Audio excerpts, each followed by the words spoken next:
जय Shri Krishna friends, welcome to Hari Mukund. आइए आज श्रीमद् भागवत पुराण के दूसरे स्कंद का 5वां अध्याय शुरू करते हैं। इसमें सृष्टि के वर्णन के विषय में बताया गया है। नारद जी ने ब्रह्मा जी से पूछा, पिताजी, आप केवल मेरे ही नहीं सबके पिता, समस्त देवताओं से श्रेष्ठ एवं सृष्टि करता हैं। आपको मेरा प्रणाम है। आप मुझे वह ज्ञान दीजिए जिससे आत्म तत्व का साक्षात्कार हो जाता है। पिताजी, इस संसार का क्या लक्षण है? इसका आधार क्या है? इसका निर्माण किसने किया है? इसका प्रलय किसमें होता है? यह किसके अधीन है? और वास्तव में यह है क्या वस्तु? आप इसका तत्व बतलाइए। आप तो यह सब कुछ जानते हैं, क्योंकि जो कुछ हुआ है, हो रहा है या होगा, उसके स्वामी आप ही हैं। यह सारा संसार हथेली पर रखे हुए आंवले के समान आपकी ज्ञान दृष्टि के अंतर्गत ही है। पिताजी, आपको यह ज्ञान कहाँ से मिला? आप किसके आधार पर ठहरे हुए हैं? आपका स्वामी कौन है और आपका स्वरूप क्या है? आप अकेले ही अपनी माया से पंचभूतों के द्वारा प्राणियों की सृष्टि कर लेते हैं। कितना अद्भुत है! जैसे मकड़ी अनायास ही अपने मुंह से जाला निकालकर उसमें खेलने लगती है, वैसे ही आप अपनी शक्ति के आश्रय से जीवों को अपने में ही उत्पन्न करते हैं, और फिर भी आप में कोई विकार नहीं होता। जगत में नाम, रूप और गुणों से जो कुछ जाना जाता है, उसमें मैं ऐसी कोई सत, असत, उत्तम, मध्यम या अधम वस्तु नहीं देखता जो आपके सिवा और किसी से उत्पन्न हुई हो। इस प्रकार सबके ईश्वर होकर भी आपने एकाग्र चित्त से घोर तपस्या की। इस बात से मुझे मोह के साथ साथ बहुत बड़ी शंका भी हो रही है कि आपसे बड़ा भी कोई है क्या? पिताजी, आप सर्वज्ञ और सर्वेश्वर हैं। जो कुछ मैं पूछ रहा हूँ वह सब आप कृपा करके मुझे इस प्रकार समझाइए कि जिससे मैं आपके उपदेशों को ठीक ठीक समझ सकूं।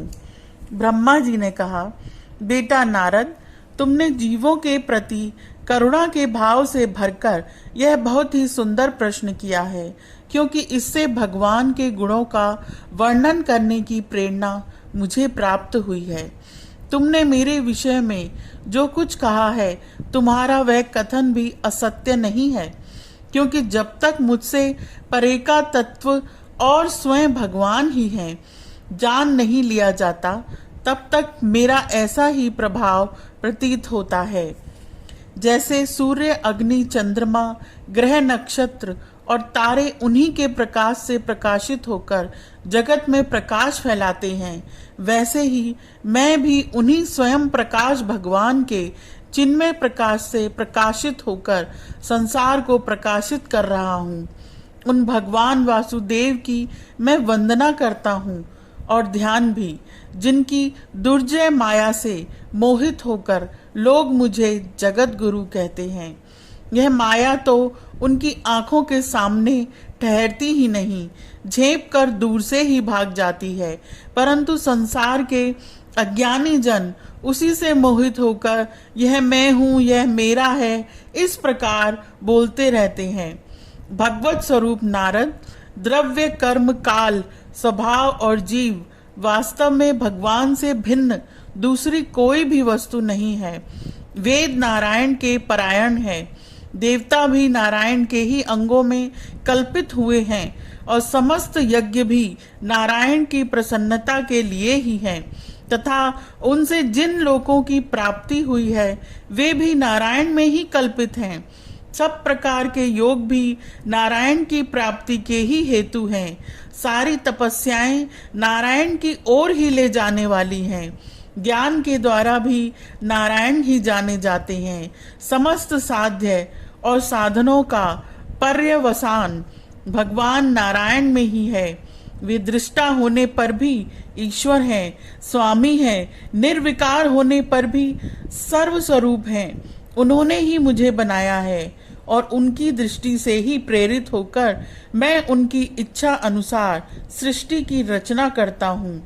भगवान माया के गुणों से रहित एवं अनंत हैं। सृष्टि, स्थित और प्रलय के लिए रजोगुण, सत्वगुण और तमोगुण, ये 3 गुण माया के द्वारा उनमें स्वीकार किए गए हैं। यही तीनों गुण द्रव्य, ज्ञान और क्रिया का आश्रय लेकर मायातीत नित्य मुक्त पुरुष को ही माया में स्थित होने पर कार्य, कारण और कर्तापन के अभिमान से बांध लेते हैं। नारद, इंद्रियातीत भगवान गुणों के इन 3 आवरणों से अपने स्वरूप को भली भांति ढक लेते हैं, इसलिए लोग उनको नहीं जान पाते। सारे संसार के और मेरे भी एकमात्र स्वामी वे ही हैं। मायापति भगवान ने एक से बहुत होने की इच्छा होने पर अपनी माया से अपने स्वरूप में स्वयं प्राप्त काल, कर्म और स्वभाव को स्वीकार कर लिया। भगवान की शक्ति से ही काल ने तीनों गुणों में शोभ उत्पन्न कर दिया, स्वभाव ने उन्हें रूपांतरित कर दिया और कर्म ने महतत्व को जन्म दिया। रजोगुण और सत्व गुण की वृद्धि होने पर महतत्व का जो विकार हुआ, उससे ज्ञान, क्रिया और द्रव्य रूप तम प्रधान विकार हुआ। वह अहंकार कहलाया और विकारों को प्राप्त होकर 3 प्रकार का हो गया। उसके भेद हैं वैकारिक, तेजस और तामस। नारद जी, वे क्रमशः ज्ञान शक्ति, क्रिया शक्ति और द्रव्य शक्ति प्रधान हैं। जब 5 महाभूतों के कारण रूप तामस अहंकार में विकार हुआ, तब उससे आकाश की उत्पत्ति हुई। आकाश की तन्मात्रा और गुण शब्द हैं। इस शब्द के द्वारा ही दृष्टा और दृश्य का बोध होता है।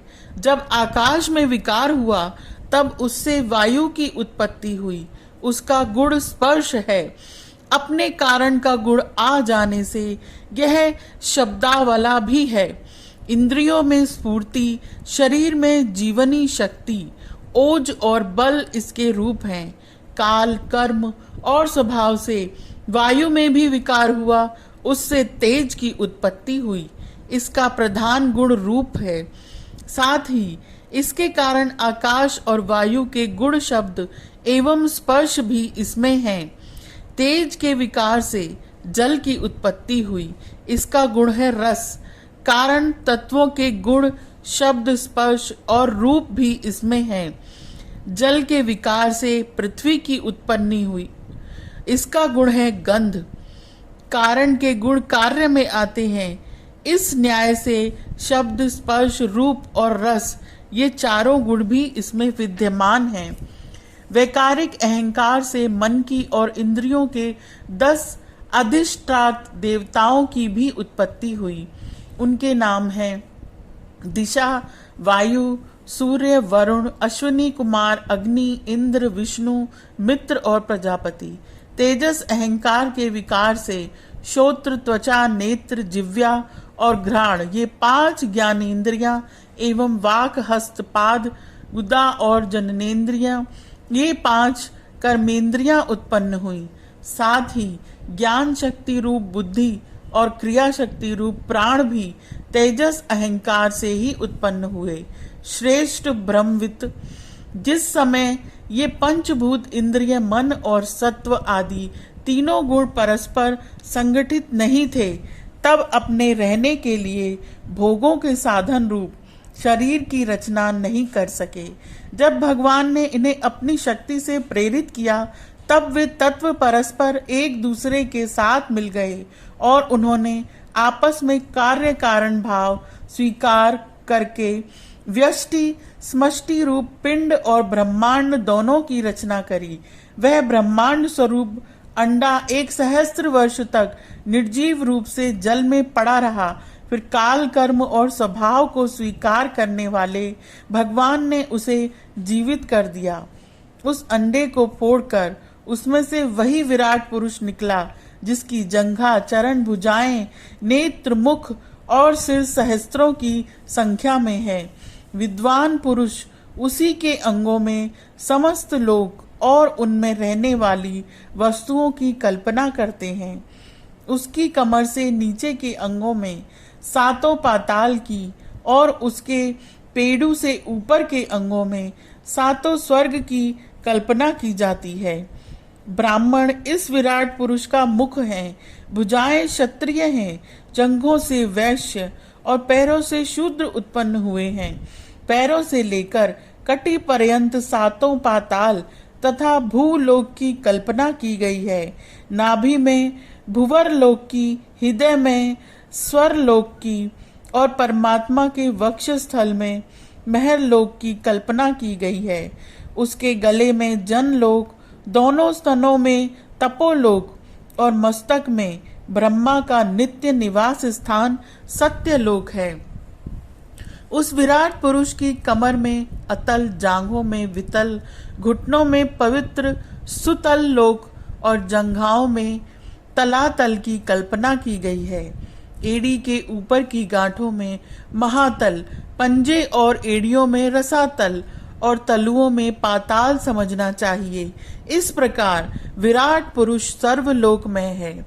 विराट भगवान के अंगों में इस प्रकार भी लोकों की कल्पना की जाती है कि उनके चरणों में पृथ्वी है, नाभि में भुवर लोक है और सिर में स्वर लोक है। तो यह अध्याय यहीं समाप्त होता है। आज के लिए इतना ही। Please like, share and subscribe my channel. Thank you.